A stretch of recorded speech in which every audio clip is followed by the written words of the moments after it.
சில ஃபுட்டிங் வந்து நாங்களே 1.5 ஜல்லி வந்து வச்சோம். ஸோ கவர் பிளாக் வாங்கிட்டு அந்த 1.5 ஜல்லி எடுத்துட்டு காங்க்ரீட் ஊற்றுறதுக்கு முன்னாடி நாங்கள் வந்து மாற்றி வச்சிட்டோம்.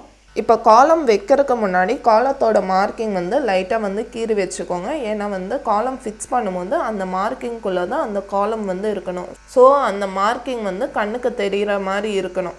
இப்போ காலம் வந்து காலத்தோட மார்க்கிங்குள்ளே இருக்கணும். 1 இன்ச்சு கேப்பு வந்து சுற்றிலும் வந்து இருக்கணும் 4 சைடுலேயும். ஸோ அதுக்கு தகுந்த மாதிரி வந்து அட்ஜஸ்ட்மெண்ட் பண்ணோம்.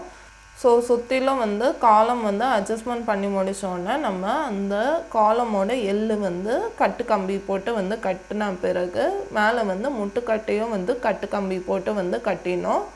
இது ரெண்டும் கட்டின பிறகு நம்ம ப்ளம்பப் வச்சு அந்த காலத்தோட சென்ட்ரிங் வந்து பார்க்கணும். ஸோ காலம் வந்து சாஞ்சிருக்கா இல்லைன்னா வந்து அது கரெக்டான பொசிஷனுக்கா இது வச்சு தான் வந்து நம்மளால் பார்க்க முடியும்.